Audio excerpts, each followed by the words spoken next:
अपना टॉपिक चल रहा है बाल विकास। ठीक है, तो उसके अंदर हमने आज से पहले क्लास में देखा हम बात कर रहे थे विकास की अवस्थाओं की। किसकी बात कर रहे थे? विकास की अवस्थाओं की। तो उसके अंदर हमने दो वर्गीकरण देख लिए, तो हरलोग के अनुसार अपना वर्गीकरण हो गया, दूसरा अपना कोल्सनिक के अनुसार वर्गीकरण हो गया। ठीक है, उसके बाद हम बात कर रहे थे सामान्य अवस्थाओं की। तो सबसे पहले हम बात कर रहे थे शेषवावस्था।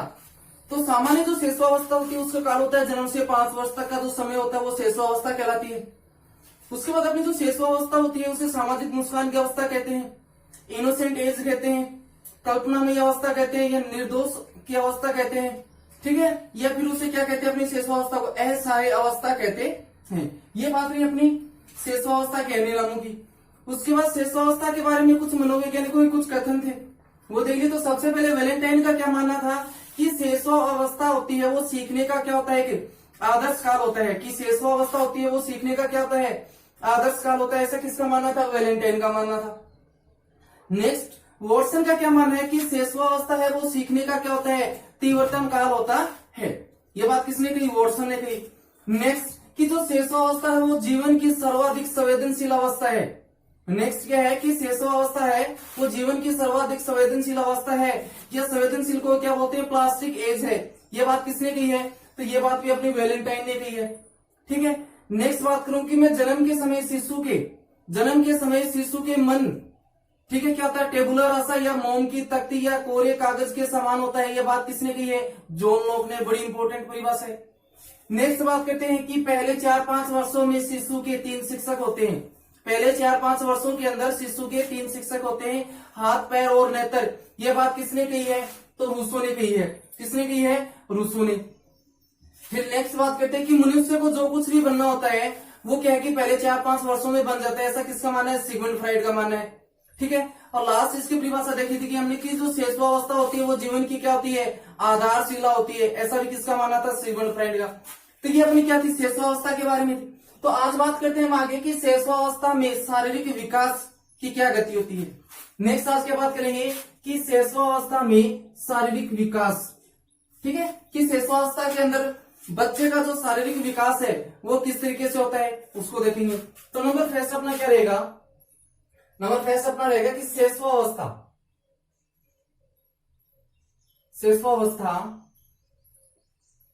शारीरिक विकास की दृष्टि से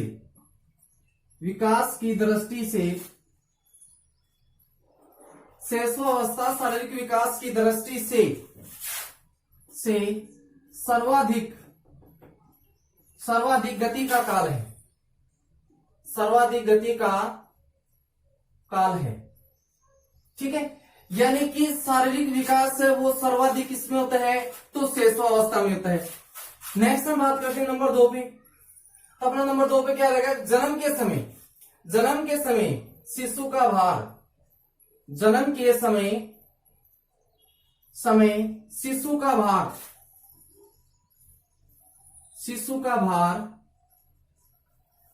2.5 किलो से 4 किलो के बीच होता है। यानी कि नवजात जो शिशु होता है, नवजात शिशु का वजन कितना होता है? सामान्य नवजात शिशु का वजन कितना होता है? जन्म के समय 2.5 किलो से लेकर 4 किलो के क्या होता है? बीच होता है। नेक्स्ट नंबर 3 बात करते हैं। 3 में क्या रहेगा कि जन्म के समय शिशु का भार हो गया अपना। नेक्स्ट देखते हैं कि नवजात शिशु की लंबाई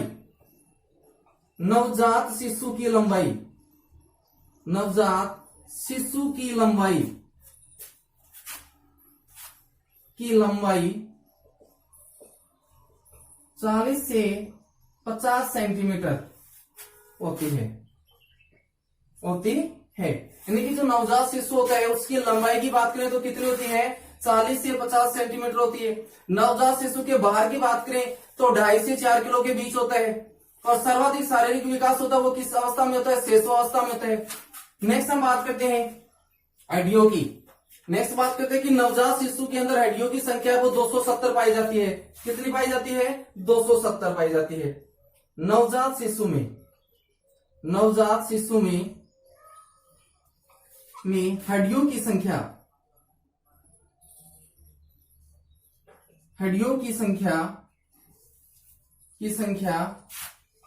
270 होती है।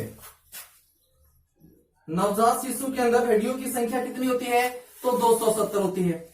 नेक्स्ट बात करूं मैं कि हृदय की धड़कन की, तो जो नवजात शिशु तो जो शेषावस्था के अंदर जो हृदय की धड़कन होती है वो 140 बार प्रति मिनट होती है।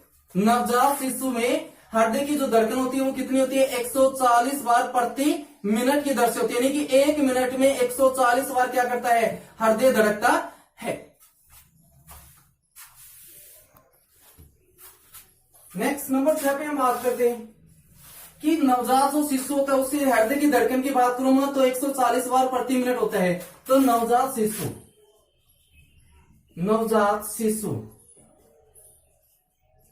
के हृदय की धड़कन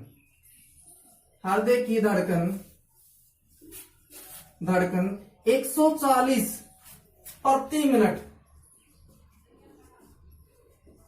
मिनट होती है, 140 बार प्रति मिनट होती है। नेक्स्ट मैं बात करूं कि जो 6 माह का शिशु, 6ठे माह में शिशु के अस्थायी दांत आने क्या हो जाते हैं? शुरू हो जाते हैं। 6ठे माह में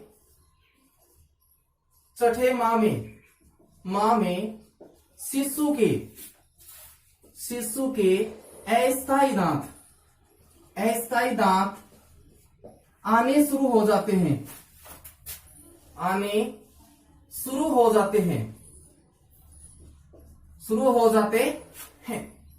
नेक्स्ट बात करते हैं कि अस्थायी दांतों की संख्या पूछ ले कि नवजात शिशु में या शिशुअवस्था के अंदर अस्थायी दांतों की संख्या कितनी होती है?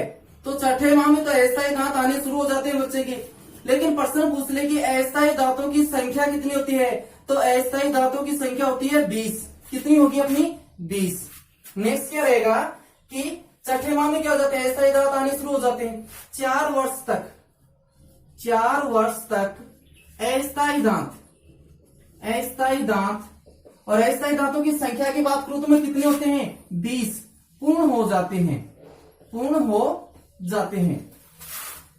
ठीक है, तो प्रश्न पूछ ले कि कब तक या किस वर्ष तक अस्थायी दांत पूर्ण हो जाते हैं? तो 4 वर्ष तक। ठीक है, उसके बाद अस्थायी दांतों की संख्या पूछे तो 20 रहेंगे। और कब आने शुरू होते हैं? तो 6ठे माह में शिशु के क्या होने शुरू हो जाते हैं? अस्थायी दांत आने शुरू हो जाते हैं।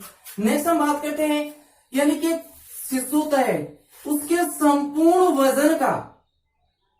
वजन का मांसपेशियों का भार कितना होता है? संपूर्ण शरीर का जो भार होता है उसमें मांसपेशियों की मैं भार की बात करूं तो कितना होता है? संपूर्ण शरीर के 23% जो भार होता है वो क्या होता है? उसकी मांसपेशियों का होता है।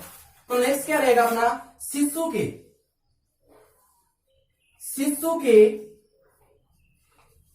शरीर में मांसपेशियों का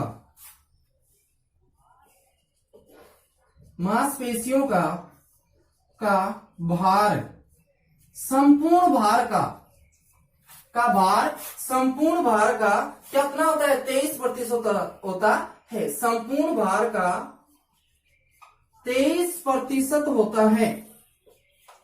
ठीक है, उसके बाद बात करें कि शिशु के अंदर क्या पाई जाती है? सिगमंड फ्राइड का क्या मानना है कि शिशु के अंदर क्या पाई जाती है? काम वासना की भावना पाई जाती है। नेक्स्ट क्या रहेगा कि शिशु के अंदर फ्राइड के अनुसार, सिगमंड फ्राइड के अनुसार शिशु में काम वासना की भावना पाई जाती है। फ्राइड का क्या मानना होता है कि शिशु के अंदर क्या पाई जाती है? काम वासना की भावना पाई जाती है।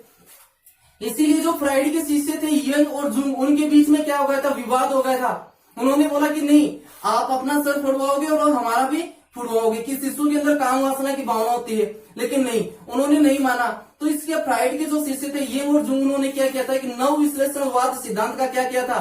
प्रतिपादन किया था। किसका? नव विश्लेषणवाद सिद्धांत का क्या किया था? प्रतिपादन किया था। किस बात से नाराज होकर कि सिगमंड फ्राइड का क्या मानना था कि कि शिशु के अंदर क्या पाई जाती है?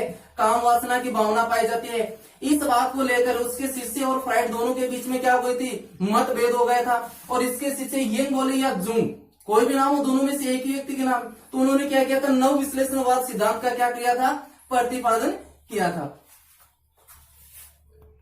तो ये अपना क्या रहेगा कि शेषावस्था के अंदर ये अपना क्या रहेगा कि शारीरिक विकास। ठीक है, तो यहां से प्रश्न पूछे कि सर्वाधिक शारीरिक विकास की गति का काल कौन सा, तो वो अपना शेषावस्था रहेगा।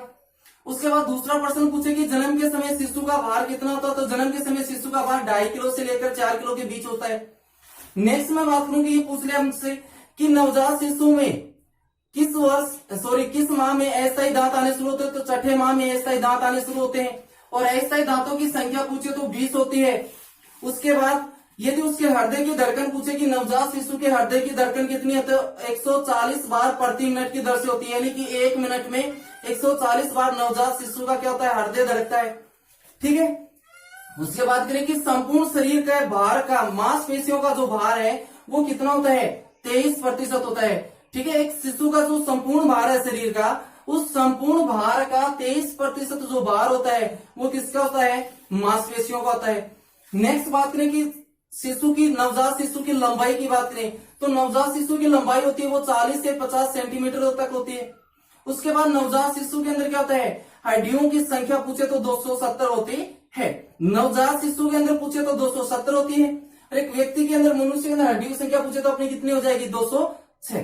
क्योंकि जैसे जैसे किशोरावस्था में जाते हैं तो हड्डियों का क्या होता है, स्थितीकरण होता है, उसके अंदर हड्डियों का तो विकास होता है, तो धीरे धीरे उनकी संख्या घटकर कितनी हो जाती है, 206 हो जाती है। लेकिन नवजात शिशु के अंदर हड्डियों की संख्या अपनी कितनी रहेगी, 270 रहेगी।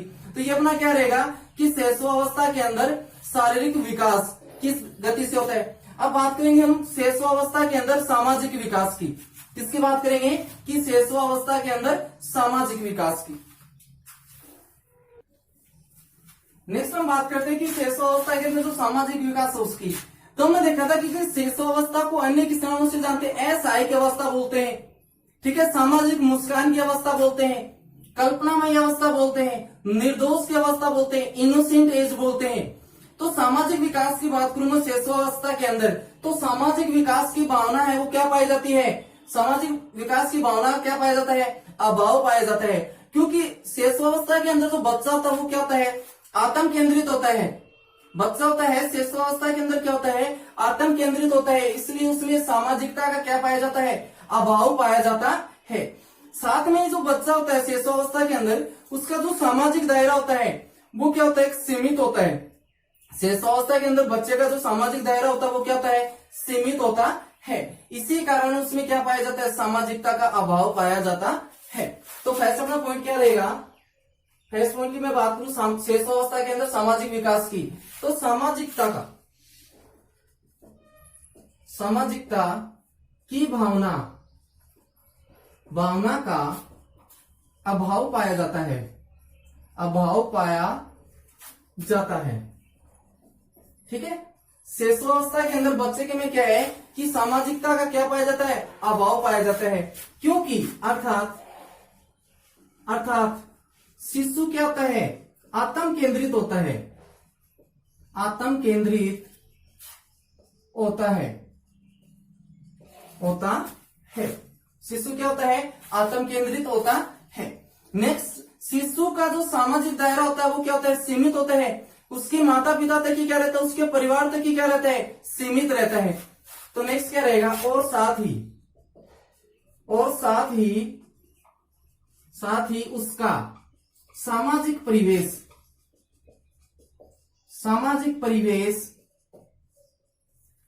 सीमित होता है।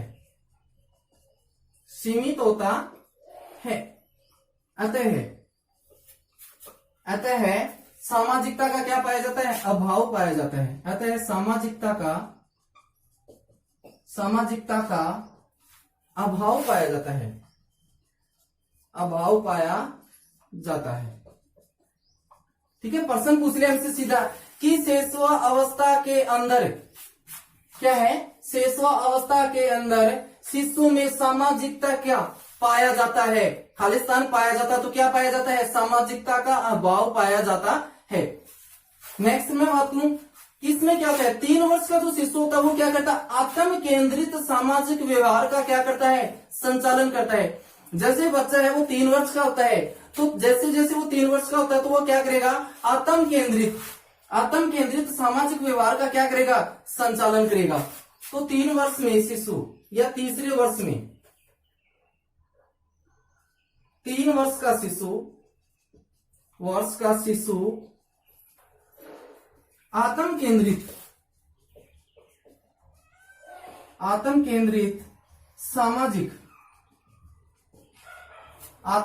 सामाजिक व्यवहार का क्या करता है, संचालन करता है या सामाजिक व्यवहार करता है, ठीक है। नेक्स्ट बात करते हैं हम नैतिकता का अभाव।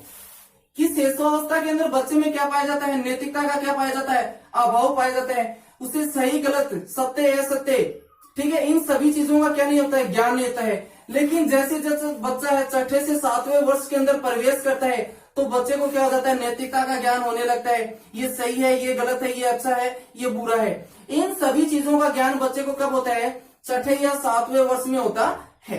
लेकिन शिशुअवस्था के अंदर बच्चे में क्या पाया जाता है, नैतिकता का अभाव पाया जाता है। नेक्स्ट बात करते हैं हम सामाजिक विकास में दूसरे पॉइंट की। तो नेक्स्ट क्या रहेगा, नैतिकता का अभाव।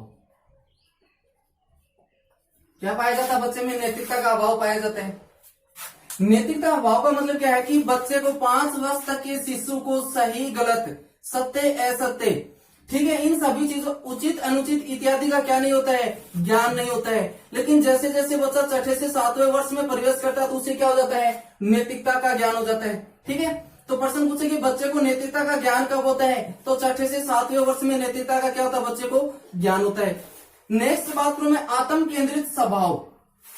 नेक्स्ट क्या था अपना, सामाजिक विकास के अंदर तीसरा क्या था अपना, आत्म केंद्रित स्वभाव। आत्म केंद्रित स्वभाव, ठीक है, जिसको इंग्लिश में क्या बोलते हैं, ऑटो इरोटिज्म, ठीक है, आत्म केंद्रित स्वभाव। इसका मतलब क्या होता है कि प्रारंभ में शिशु क्या होता है, कि प्रत्येक वस्तु को क्या करता है, स्वयं से जोड़कर देखता है। प्रारंभ में शिशु क्या करता है कि प्रत्येक वस्तु को क्या करता है, अपने से जोड़कर देखता है। और अपने खाने पीने खेलने की जो वस्तुएं होती हैं, उन वस्तुओं को बच्चा है वो किसी दूसरे के साथ नहीं बांटता है, किसी दूसरे के साथ क्या नहीं करता है, शेयर नहीं करता है।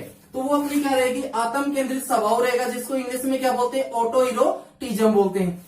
यानी कि प्रारंभिक शिशु क्या होता है, आत्म केंद्रित होता है और प्रत्येक वस्तु को क्या करता है, अपने आप से जोड़कर देखता है। और क्या करता है, अपने खाने पीने की खेलने की जो वस्तुएं होती हैं वो दूसरों के साथ क्या नहीं करता है, साझा नहीं करता है, या दूसरों को अपनी वस्तुएं नहीं देता है। कई बार हम देखते हैं कि छोटा बच्चा है अपनी वस्तुओं से खेल रहा है, घर पे कोई दूसरा बच्चा आ जाता है और यदि वो बच्चा उस बच्चे के खिलौने या खाने पीने की चीजें ले लेता है तो वो बच्चा क्या करेगा, झट से उसके ऊपर क्या करेगा, आक्रमण करेगा, उसको काटने की क्या करेगा, कोशिश करेगा कि इसने मेरी चीजें क्यों ले ली। क्योंकि उस शिशुअवस्था के अंदर बच्चा क्या होता है, आत्म केंद्रित होता है। वो सोचता है कि सारी की सारी चीजें वो क्या है, केवल और केवल मेरी हैं। चाहे उसमें यदि उसी का बड़ा भाई या बड़ी बहन भी उस वस्तुओं को लेने की कोशिश करेगी तो क्या करेगा बच्चा, उनको किसी ना किसी तरीके से नुकसान पहुंचाने की क्या करेगा, कोशिश करेगा। तो ये अपना क्या रहेगा, आत्म केंद्रित स्वभाव रहेगा। नेक्स्ट बात करता हूं मैं, अनुकरण की प्रवृत्ति। किस शिशुअवस्था के अंदर बच्चे में क्या पाई जाती है, अनुकरण की प्रवृत्ति पाई जाती है। अनुकरण का मतलब क्या है कि बच्चा क्या करता है, किसी की नकल करता है। जैसे घर में अपने पिताजी के जूते पहनना, दादाजी का चश्मा लगाना और बाद में ये कहना कि मैं दादाजी हूं। क्या, दादाजी का चश्मा लगाना, पिताजी के जूते पहनना, इस तरीके की क्या करता है, बच्चे हरकतें करता है शिशुअवस्था के अंदर। और फिर क्या कहता है कि मैं क्या हूं, दादाजी हूं। तो बच्चा क्या कर रहा है, अनुकरण कर रहा है, अपने से बड़ों का क्या कर रहा है, अनुकरण कर रहे हैं कि वो कैसे क्या करें, उनका लाइफ स्टाइल कैसे, उसी में क्या करता है, उनका अनुकरण करता है और अपने आप को उन्हीं की तरह क्या करता है, प्रस्तुत करता है। तो वो क्या रहेगा, अनुकरण की प्रवृत्ति। नेक्स्ट अपना नंबर 4 क्या रहेगा, अनुकरण की प्रवृत्ति। अनुकरण की प्रवृत्ति, ठीक है, या इसी को क्या बोलते हैं, पुनरावृत्ति, या क्या बोलते हैं, पुनरावृत्ति। पुनरावृत्ति, अनुकरण की प्रवृत्ति बोले या पुनरावृत्ति। तो बच्चा क्या करेगा, शिशुअवस्था के अंदर अपने घर के जो बड़े सदस्य होते हैं, परिवार के जो सदस्य होते हैं, उनका क्या करता है, अनुकरण करता है। नेक्स्ट बात करूं मैं कि असहाय अवस्था, क्यों हमने देखा था कि शेषावस्था को अन्य नाम से जानते हैं कि असहायक अवस्था, क्योंकि बच्चा शेषावस्था के अंदर पूर्णतः अपनी माँ के ऊपर क्या होता है, आश्रित होता है।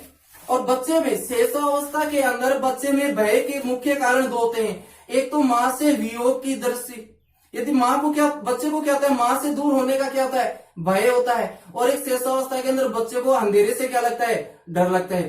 तो शेषावस्था के अंदर बच्चा केवल दो ही चीजों से डरता है, किससे, एक तो माँ से बिछुड़ने के वियोग से, और दूसरा किससे, अंधेरे से। तो नेक्स्ट अपना क्या रहेगा, असहाय अवस्था। नंबर 5 क्या रहेगी अपनी, असहाय अवस्था। असहाय अवस्था, इसमें क्या होता है कि अर्थात शिशु अपने सभी कार्यों के लिए क्या होता है, अपनी माँ के ऊपर क्या होता है, आश्रित होता है। पूर्णतः किस पर आश्रित होता है, अपनी माता पर। सभी कार्यों के लिए अपनी मां पर क्या होता है, मां पर आश्रित होता है, मां पर क्या होता है, निर्भर होता है या आश्रित होता है। ठीक है, ये अपना क्या रहेगा, असहाय अवस्था रहेगी। नेक्स्ट बात करते हैं अपनी, नेक्स्ट अपना लास्ट पॉइंट आता है सामाजिक विकास में अंतर्मुखी व्यक्तित्व। प्रश्न पूछ ले कि शेषावस्था के अंदर बच्चे में कौन सा व्यक्तित्व पाया जाता है। शेषावस्था में बच्चे में कौन सा व्यक्तित्व पाया जाता है, या व्यक्तित्व का कौन सा प्रकार पाया जाता है। तो शेषावस्था में कौन सा व्यक्तित्व पाया जाता है बच्चे में, अंतर्मुखी। कौन सा पाया जाता है, अंतर्मुखी व्यक्तित्व। तो कौन सा पाया जाता है अपना, अंतर्मुखी व्यक्तित्व। ठीक है, तो कौन सा पाया जाता है अपना, अंतर्मुखी व्यक्तित्व पाया जाता है। इसमें क्या था कि शिशु क्या होता है, आत्म केंद्रित होता है, और इसमें सामाजिकता का दायरा, जो सामाजिक दायरा होता है वो क्या होता है, सीमित होता है। इसलिए शेषावस्था के अंदर बच्चे में कौन सा व्यक्तित्व पाया जाता है, अंतर्मुखी व्यक्तित्व पाया जाता है। ये बात होगी अपनी, हमने देख लिया कि शेषावस्था के अंदर शारीरिक विकास देख लिया, उसके बाद हमने सामाजिक विकास की बात करी। अब नेक्स्ट हम बात करते हैं कि शेषावस्था के अंदर संवेगात्मक विकास, यानी कि शेषावस्था में बच्चे में संवेगों का विकास किस तरीके से होता है, तो वो चीजें देखते हैं। तो ये अपना क्या रहेगा, सामाजिक विकास रहेगा। नेक्स्ट हम बात करते हैं कि शेषावस्था में संवेगात्मक विकास। क्या देखेंगे, शारीरिक विकास हो गया अपना, सामाजिक विकास हो गया, तो बात करेंगे कि शेषावस्था में संवेगात्मक विकास की। तो शेषावस्था में संवेगात्मक जो विकास का क्रम क्या होता है, तो इसमें सबसे पहले मैं बात करूं तो वर्सन का क्या मानना है कि वर्सन के अनुसार 3 संवेग होते हैं, वो क्या होते हैं, जन्मजात होते हैं।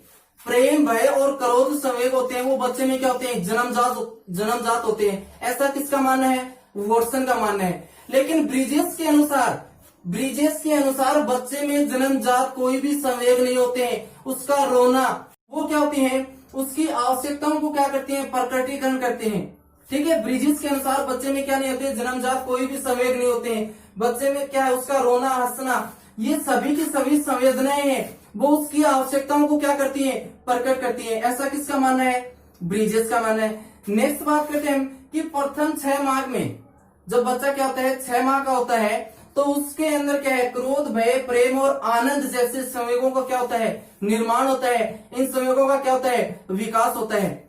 ठीक है, छठे वर्ष में बच्चे के अंदर कौन से संवेगों का विकास होता है, तो प्रेम होता है, क्रोध होता है, भय होता है, और क्या होता है, आनंद आदि संवेगों को 6 माह का बच्चा क्या करने लग जाता है, प्रकट करने लग जाता है, या उनका विकास होना शुरू हो जाता है। नेक्स्ट 1 वर्ष का शिशु है, जैसे जैसे बच्चा 1 वर्ष का होता है, उसके अंदर दुख और घृणा जो संवेग होते हैं उनको क्या करने लग जाता है, बच्चा प्रकट करने लग जाता है। नेक्स्ट बात करूं कि जैसे बच्चा 2 वर्ष का होता है, तो ईर्ष्या और उल्लास, जैसे जैसे बच्चा 2 वर्ष का होता है, तो बच्चे के अंदर ईर्ष्या और उल्लास जैसे संवेगों के साथ संपूर्ण संवेगों का क्या हो जाता है, विकास हो जाता है। तो बच्चे के अंदर संपूर्ण संवेगों का विकास कब हो जाता है, 2 वर्ष में हो जाता है।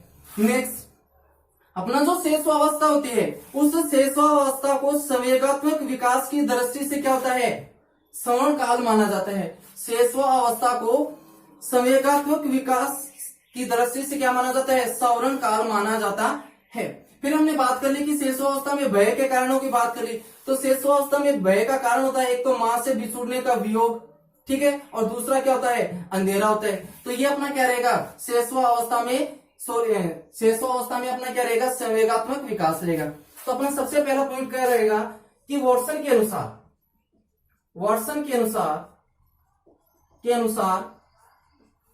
तीन संवेग जन्मजात होते हैं। तीन संवेग क्या होते हैं, जन्मजात होते हैं। अब कौन कौन से होते हैं तीन, भय, प्रेम और क्रोध। ये तीनों संवेग क्या होते हैं, जन्मजात होते हैं। किसके अनुसार, वाटसन के अनुसार। वाटसन का क्या मानना है कि भय, प्रेम और क्रोध ये तीनों संवेग बच्चे में क्या होते हैं, जन्मजात होते हैं। नेक्स्ट नंबर 2, ब्रिजिस के अनुसार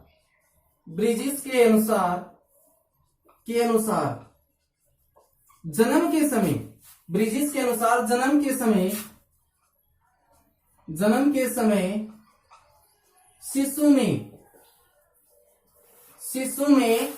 कोई भी संवेग नहीं होता है,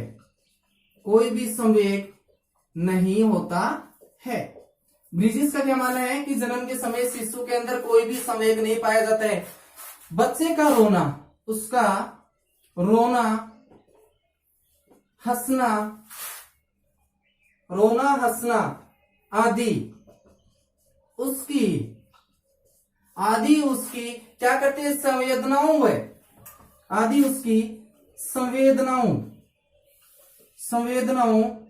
व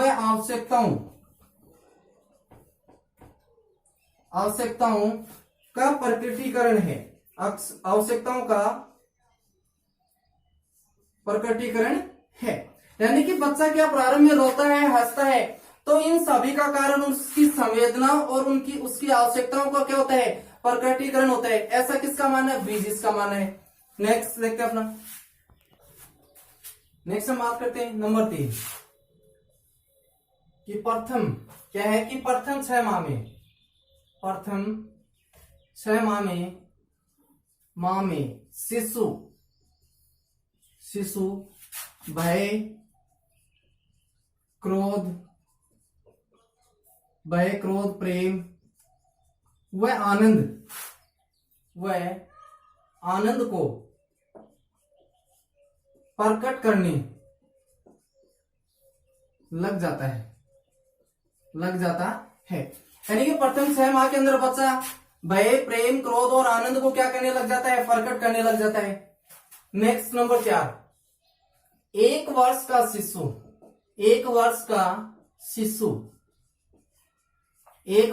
शिशु क्या करेगा, दुख व घृणा को क्या करने लग जाएगा, को प्रकट करने लग जाता है।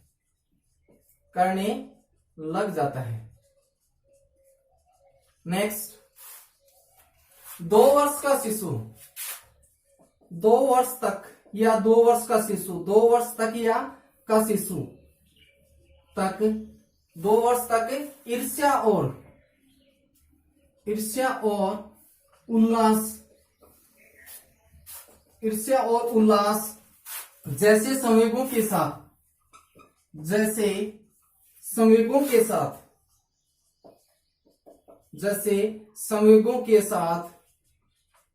ईर्ष्या और उल्लास जैसे संवेगों के साथ क्या करने लग जाता है, अन्य सभी संवेगों को प्रकट करने लग जाता है। नेक्स्ट अपना क्या रहेगा, नंबर 6 पे देखते हैं कि शेषावस्था को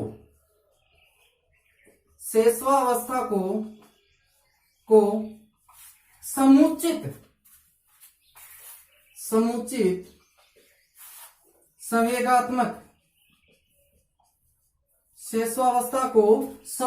संवेगात्मक विकास का सौरण काल माना जाता है। ठीक है, ये रहेगा। नेक्स्ट अपना क्या रहेगा कि शेषावस्था के अंदर बच्चा है, वो भय के कारण की बात करूं तो भय का कारण क्या होता है, एक तो मां से बिछोड़ने का, भय होता है बच्चे को, और दूसरा उसको बच्चे को किसका डर लगता है, अंधेरे का क्या लगता है, डर लगता है। नेक्स्ट अब हम बात करते हैं कि शैशवावस्था में मानसिक विकास। हमने क्या किया, शारीरिक विकास देख लिया, सामाजिक देख लिया और संवेगात्मक। अब बात करते हैं शैशवावस्था में मानसिक विकास। क्या रहेगा अपना, शैशवावस्था में मानसिक विकास। तो क्या है कि मानसिक विकास की सर्वाधिक गति है वो कब होती है, शैशवावस्था में होती है। क्या है, नंबर फर्स्ट अपना क्या रहेगा कि मानसिक विकास की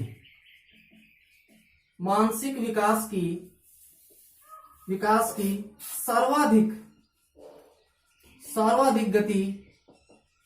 गति शैशवावस्था में होती है, शैशवावस्था में होती है।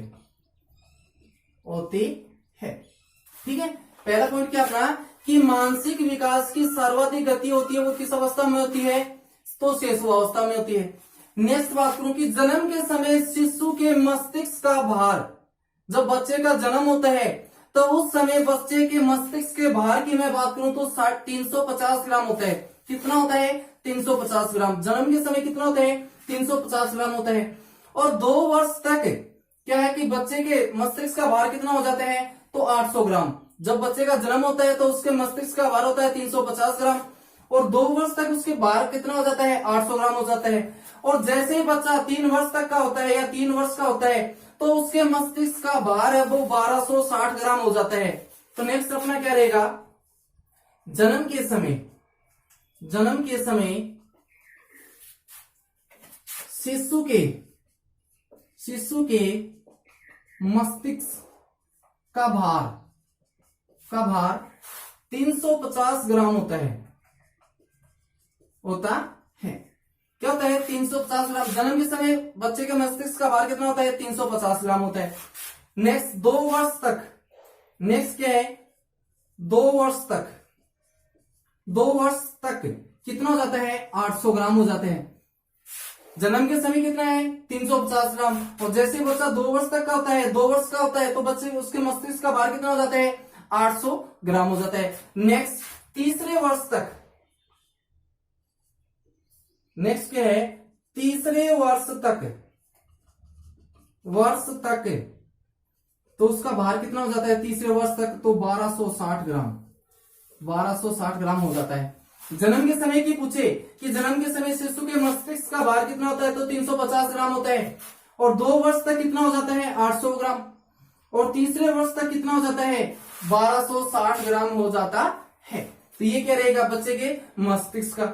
नेक्स्ट बात करूं कि सर्वप्रथम बच्चे में सूंघने की क्या पाई जाती है, संवेदना पाई जाती है। सर्वप्रथम बच्चे में क्या पाई जाती है, सूंघने की संवेदना पाई जाती है। बच्चा सूंघ कर ही क्या करता है, ये महसूस करता है कि हाँ माँ की गंध को क्या करता है, पहचानता है। तो ठीक है, और जैसे ही बच्चा क्या होता है, 3 माह का होता है तो बच्चा सबसे पहले क्या करेगा, अपनी माँ को पहचानेगा। किससे, आवाज से, कि हाँ ये आवाज मेरी माँ की है। लेकिन सबसे पहले किससे पहचानेगा, गंध से। ठीक है, तो सबसे पहले सर्वप्रथम बच्चे में कौन सी संवेदना पाई जाती है, सूंघने की। ठीक है, गंध के आधार पर पहचानता है कि ये मेरी माँ है। लेकिन जैसे ही बच्चा 3 माह का होता है तो बच्चा क्या करने लग जाएगा, अपनी माँ की आवाज को पहचानने लग जाएगा। नेक्स्ट अपना क्या रहेगा, नंबर 3 कि सर्वप्रथम बच्चे में, सर्वप्रथम शिशु में सूंघने की संवेदना पाई जाती है।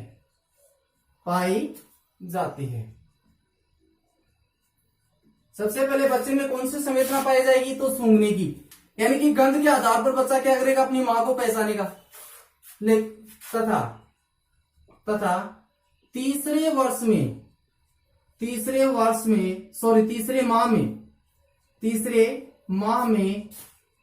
शिशु अपनी माँ की आवाज को पहचानने लग जाता है। ठीक है, जैसे बच्चा 3 माह का होगा तो अपनी माँ की आवाज को क्या करेगा, पहचानने लग जाएगा। उसके सामने अलग अलग व्यक्ति है, अलग अलग महिलाएं यदि बात कर रही है उसके सामने, तो उन सभी आवाजों से में से क्या करेगा बच्चा, अपनी माँ की आवाज को क्या कर जाएगा, पहचान जाएगा। कब, जब वो 3 माह का होगा। नेक्स्ट बात करते हैं कि जब बच्चा वो 1 वर्ष का होता है तो वो 3 या 4 निरर्थक शब्दों का क्या करता है, प्रयोग करता है। तो नेक्स्ट क्या अपना नंबर 4, 1 वर्ष का शिशु, 1 वर्ष का शिशु या बालक 3-4 निरर्थक शब्दों का क्या करता है, प्रयोग करता है, शब्दों का प्रयोग करता है। ठीक है, 1 वर्ष का बच्चा क्या करता है, 3-4 निरर्थक शब्दों का प्रयोग करता है, यानी कि ऐसे शब्द बोलता है जिनका कोई अर्थ ही नहीं होता है। नेक्स्ट 2 वर्ष का शिशु, 2 वर्ष का शिशु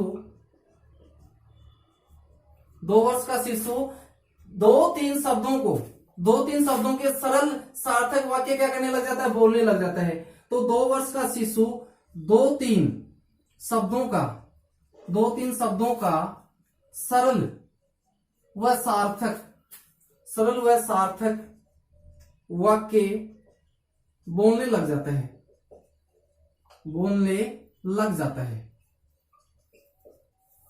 ठीक है, जैसे बच्चा 2 वर्ष का होता है तो बच्चा क्या करेगा, 2-3 जो शब्द होते हैं उनके सरल और सार्थक वाक्यों में क्या करने लग जाएगा, प्रयोग करने लग जाएगा। 2-3 शब्दों के सरल और सार्थक वाक्य क्या करेगा बच्चा, काम में लेने लग जाएगा। कब, जब वो 2 वर्ष का होगा। नेक्स्ट 3 वर्ष का शिशु, 3 वर्ष का शिशु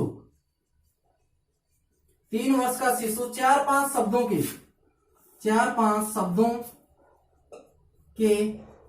सरल व सार्थक वाक्य बोलने लग जाते हैं, सार्थक वाक्य बोलने लग जाता है। ठीक है, जैसे बच्चा 3 वर्ष का होगा तो वो क्या करेगा, 4-5 शब्दों के सरल और सार्थक वाक्यों को क्या करेगा, बोलने लग जाएगा।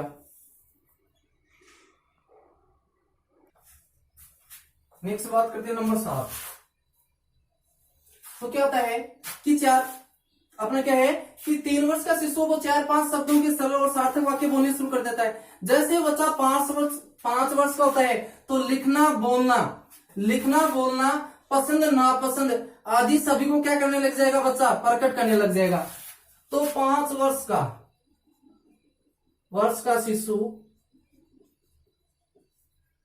का शिशु लिखना बोलना पसंद नापसंद आदि को, पसंद नापसंद, रुचि व अरुचि आदि को प्रकट करने लग जाता है। जैसे बच्चा 5 वर्ष का होता है तो वो क्या करेगा, लिखना बोलना इनके साथ में उसकी रुचि क्या है, अभिरुचि क्या है, ठीक है, उसको पसंद क्या है, नापसंद क्या है, इन सभी चीजों का बच्चा क्या करने लग जाएगा, प्रकटीकरण करने लग जाएगा। नेक्स्ट शेषावस्था में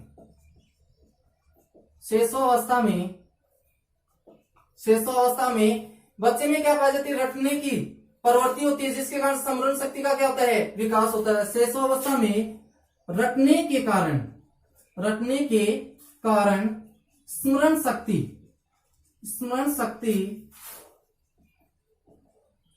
का विकास होता है। कि शेषावस्था के अंदर बच्चा क्या करता है, हर एक चीज को रटता है, हर एक चीज को क्या करता है, रटता है। तो रटने के कारण उसकी स्मरण शक्ति का क्या होता है, विकास होता है। अतः शेषावस्था में बच्चे को क्या करना चाहिए, पुनरावृत्तियां करवानी चाहिए। अतः शेषावस्था में पुनरावृत्तियां करवानी चाहिए। ठीक है, नेक्स्ट बात करते हैं कि शेषो अवस्था कल्पनामयी अवस्था है। नेक्स्ट क्या है कि शेषो अवस्था कल्पनामयी अवस्था है। हमने देखा था कि शेषो अवस्था करने किस नाम से जानते हैं, कल्पनामयी अवस्था के नाम से जानते हैं, क्योंकि अवस्था है, क्योंकि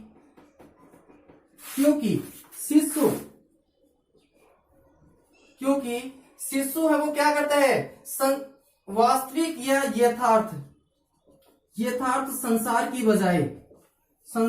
बजाय काल्पनिक संसार में क्या करता है, भ्रमण करता है, संसार में भ्रमण करता है। कि शेषावस्था के अंदर बच्चा क्या है, कल्पनामयी अवस्था होती है, वो यथार्थ संसार में न रहकर क्या करता है, कल्पनामयी संसार में रहता है। अर्थात जैसे मैं बोलूं कि परियों की कहानी सुनना, बच्चा क्या है, परियों की कहानी सुनना, कार्टून देखना और बड़ी बड़ी डींगे हाँकना। तो शेषावस्था के अंदर क्या होता है, बच्चा ये सोचता है कि हाँ जो परियां होती है वो क्या है, वास्तव में होती है, परियां क्या है, वास्तव में होती है। और बच्चा क्या करता है, बड़ी बड़ी डींगियां हाँकता है। ठीक है, तो वो क्या कर रहा है, कल्पनामय लोक के अंदर क्या कर रहा है, विचरण कर रहा है, न कि यथार्थ संसार के अंदर है वो। ठीक है, तो ये अपना क्या रहेगा कि शेषवा अवस्था के अंदर ये अपना क्या रहेगा, मानसिक विकास रहेगा। नेक्स्ट बात करते हैं नंबर 10। इसमें क्या है कि फ्राइड के अनुसार, सिगमंड फ्राइड के अनुसार शेषवावस्था के अंत में और बाल्यावस्था के प्रारंभ में बच्चे में दो प्रकार की मनोग्रंथियां पाई जाती हैं। सिगमंड फ्राइड का क्या मानना है कि जैसे ही शेषवावस्था का अंत होता है और बाल्यावस्था का प्रारंभ होता है तो उस समय बच्चे के अंदर दो मनोग्रंथियां पाई जाती हैं। पहली मनोग्रंथि पाई जाती है पित्तर विरोधी मनोग्रंथि, जिसको क्या बोलते हैं, ओडिपस कॉम्प्लेक्स।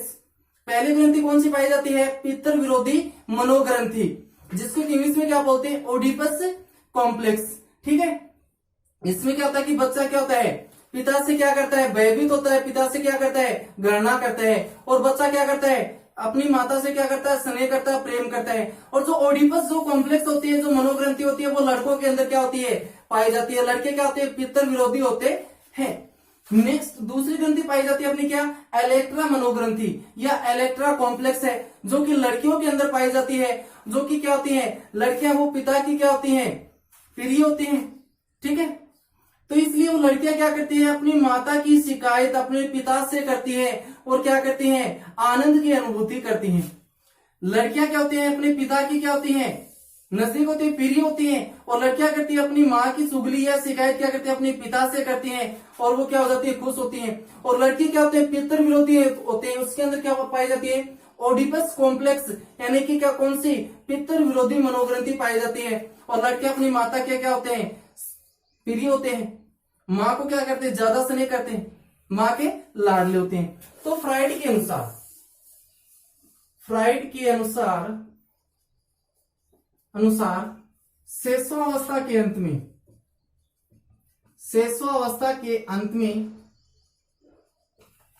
में तथा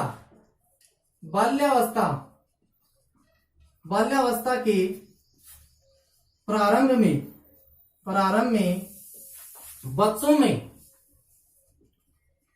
में दो प्रकार की मनोग्रंथियां पाई जाती हैं। अब कौन कौन सी दो मनोग्रंथियां पाई जाती है वो देखते हैं। तो नंबर फर्स्ट क्या रहेगी अपनी, पित्तर विरोधी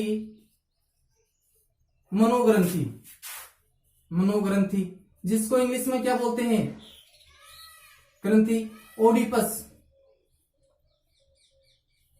ओडिपस कॉम्प्लेक्स। कौन सी पाई जाती है, ओडिपस कॉम्प्लेक्स पाई जाती है। तो ये किस में पाई जाती है, लड़कों में पाई जाती है। लड़के क्या होते हैं, पिता का विरोध करते हैं हर बात का। और माँ के क्या होते हैं, बिल्कुल नजदीक होते हैं, माँ को क्या करते हैं, अधिक स्नेह प्रेम करते हैं। दूसरी कौन सी मनोग्रंथि पाई जाती है, इलेक्ट्रा मनोग्रंथि।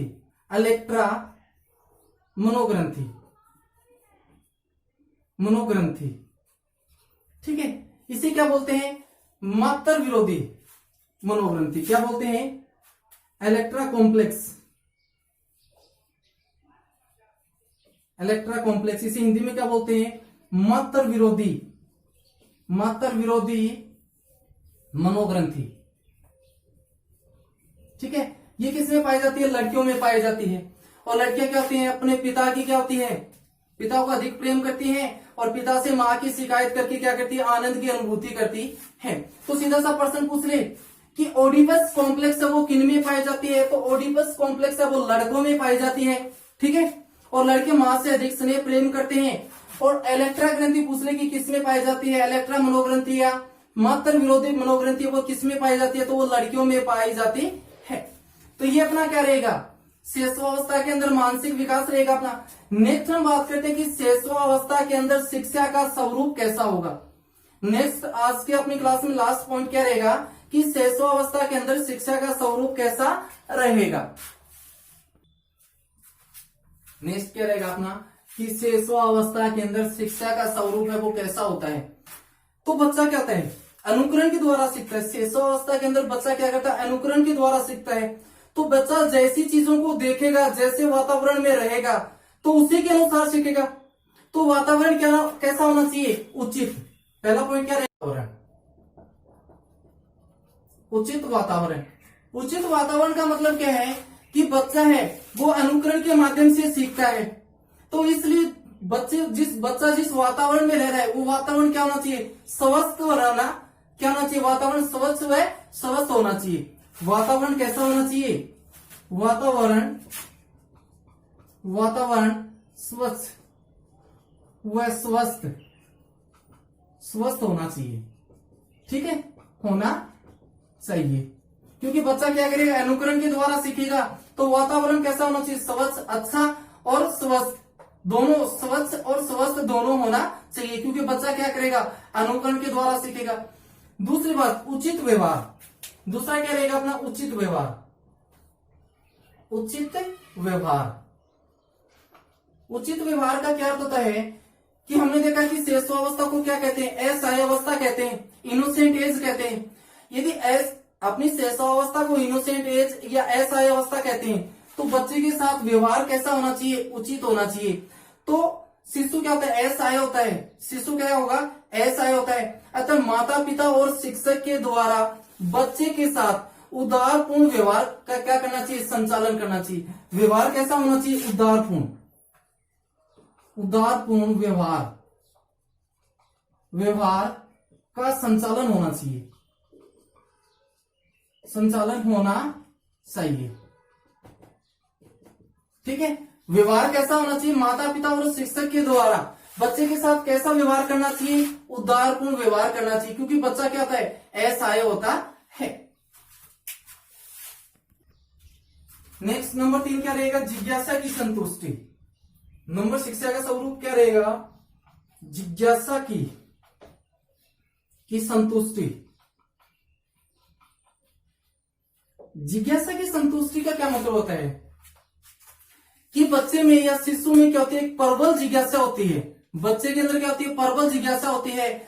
और बच्चा क्या करता है, प्रश्नों की बौछार करता है। बच्चा क्या करता है, प्रश्नों की बौछार करता है। हम घर पे देखते हैं कि छोटा बच्चा है, ये क्या है, वो क्या है, ये कहां से है, क्यों आया, कैसे है, किस काम का है। यानी कि बच्चा क्या करता है, प्रश्नों की क्या करता है, बौछार करता है।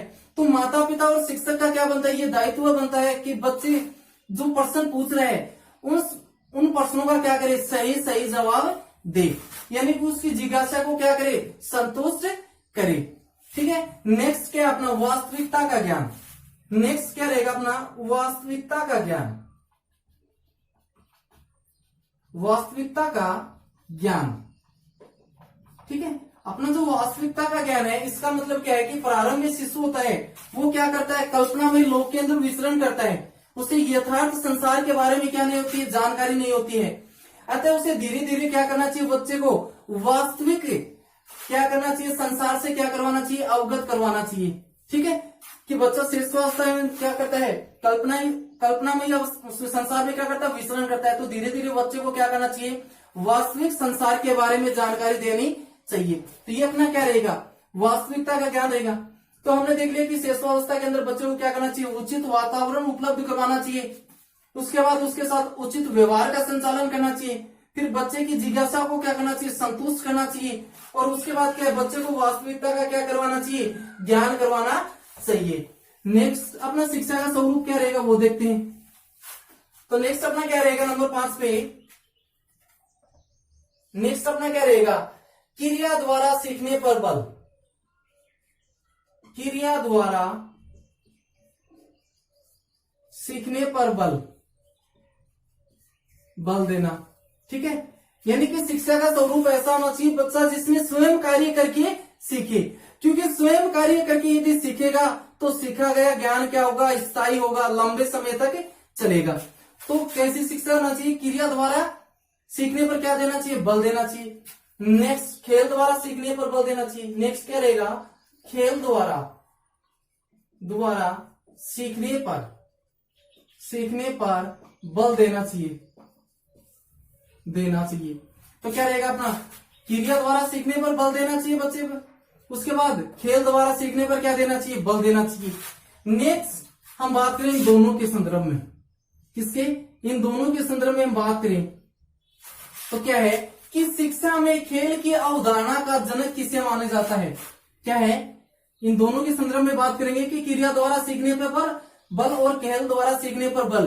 तो प्रश्न पूछ ले कि शिक्षा के क्षेत्र में खेल के द्वारा खेल की अवधारणा का जनक किसे माना जाता है, तो किसे माना जाता है, फ्रोबेल को माना जाता है। तो नेक्स्ट अपना क्या रहेगा, इन दोनों के संदर्भ में बात कर रहे हैं कि शिक्षा के संदर्भ में, कि शिक्षा के संदर्भ में, शिक्षा में खेल की अवधारणा का जनक पूछे तो कौन रहेगा, शिक्षा में खेल की अवधारणा का जनक पूछे तो कौन रहेगा, फ्रोबेल। कौन रहेगा अपना, फ्रोबेल। सीधा पूछे कि क्रिया द्वारा सीखने पर बल किसने दिया, तो फ्रोबेल ने। या खेल द्वारा सीखने पर बल, तो भी कौन रहेगा अपना, फ्रोबेल रहेगा। नेक्स्ट हम बात करते हैं किंडरगार्टन प्रणाली। नेक्स्ट क्या इसी में देखते हैं,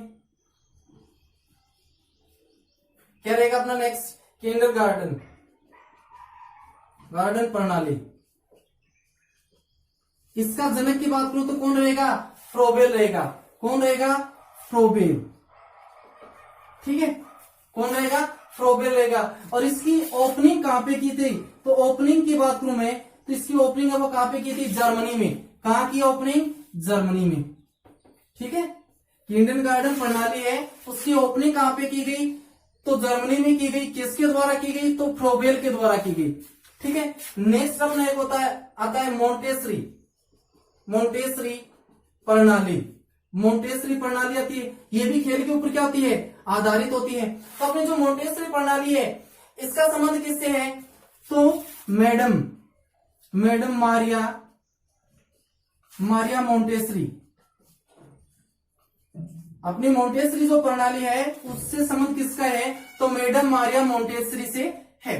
तो अपनी जो मोंटेसरी प्रणाली है, किंडरगार्टन प्रणाली है, इसका संबंध किससे है, खेल के द्वारा शिक्षा पर बल। ठीक है, प्रश्न पूछेंगे किंडरगार्टन प्रणाली का जनक कौन है, तो फ्रोबेल है। इसकी ओपनिंग कहां की गई, तो जर्मनी में की गई। दूसरा प्रश्न पूछ ले कि मोंटेसरी प्रणाली है उसका संबंध किससे, तो मैडम मारिया मोंटेसरी से। जैसे हम देखते हैं अपनी इंग्लिश मीडियम जो स्कूल होते हैं उसमें क्या है, यही है अपनी किंडरगार्टन प्रणाली चल रही है। जब बच्चा फर्स्ट क्लास में होता है उससे पहले क्या है, 4 साल गुजरता है, तो वो क्या है, वो एक खेल द्वारा क्या है, शिक्षा पर बल दिया जाता है। ठीक है, एलकेजी है, यूकेजी है, एलकेजी यूकेजी नर्सरी, ये सारी की सारी किसके प्रकार है, अपनी किंडरगार्टन प्रणाली के क्या है, प्रकार है। नेक्स्ट हम बात करते हैं शिक्षा के स्वरूप की। तो नेक्स्ट अपना क्या रहेगा, नेक्स्ट अपना रहेगा सामाजिकता की भावना का विकास करना। किसका करना, सामाजिकता की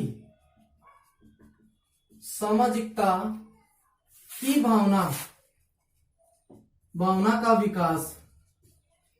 ठीक है, अपनी जो शिक्षा के क्षेत्र में स्वरूप में सामाजिकता की भावना का विकास, इसका मतलब क्या है कि 3 वर्ष के शिशु में क्या करना चाहिए, सामाजिक व नैतिक बातें सिखानी चाहिए। बच्चा क्या हो जाता है, 3 वर्ष का हो जाता है तो तो उस समय बच्चे को क्या करना चाहिए, सामाजिक व नैतिक बातें सिखानी चाहिए। हाथ जोड़कर बड़ों को नमस्कार करना, उनके पैर स्पर्श करना और उनका अभिवादन करना, ये सभी बातें हैं वो बच्चे को कब सिखानी चाहिए, तीसरे वर्ष में। ठीक है, तो वो अपना क्या रहेगा, सामाजिकता की भावना का विकास रहेगा। नेक्स्ट अपना शिक्षा का स्वरूप क्या रहेगा, तो चित्रों व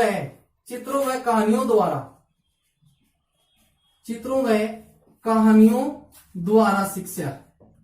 बच्चे को शिक्षा किसके माध्यम से देनी चाहिए, चित्रों व कहानियों के द्वारा क्या देनी चाहिए, बच्चों को शिक्षा देनी चाहिए।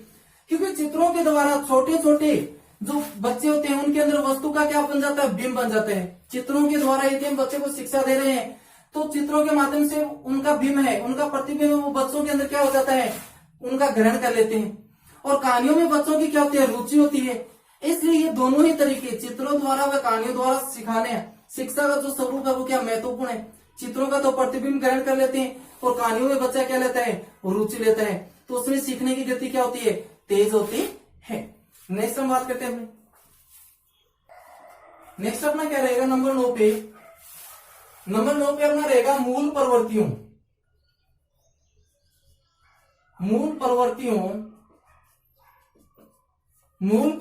को प्रोत्साहन व आत्म प्रदर्शन के अवसर देने चाहिए।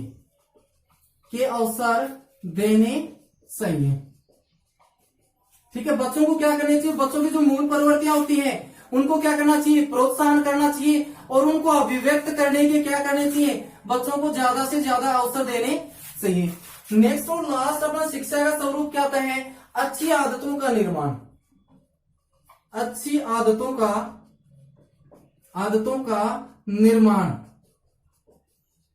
ठीक है, शिक्षा के स्वरूप में अंतिम पॉइंट क्या रहेगा, अंतिम बिंदु क्या रहेगा अपना, कि अच्छी आदतों का निर्माण। आदतों के संबंध में एक कथन है कि पहले हम आदत का क्या करते हैं, निर्माण करते हैं और फिर आदत हमारा क्या करती है, निर्माण करती है। पहले हम क्या करते हैं, आदत का निर्माण करते हैं और उसके बाद आदत है वो हमारा क्या करती है, निर्माण करती है। ऐसा किसने कहा है, ड्राइडेन ने कहा है। ड्राइडेन का क्या मानना है कि पहले तो हम आदत का निर्माण करते हैं और फिर आदत हमारे क्या करती है, निर्माण करती है। अतः हमें क्या करनी है, बच्चों के अंदर अच्छी आदतों का क्या करना चाहिए, निर्माण करना चाहिए। तो ये अपना क्या रहेगा, शिक्षा का स्वरूप रहेगा शिशुअवस्था के अंदर। ठीक है, तो आज की क्लास अपनी क्या है, यही तक रहेगी कि हमने शिशुअवस्था में शारीरिक विकास देख लिया, सामाजिक विकास देख लिया, संवेगात्मक विकास देख लिया, मानसिक विकास देख लिया और शिक्षा का स्वरूप देख लिया। तो आज की क्लास अपनी यही तक रहेगी। नेक्स्ट कल देखते हैं।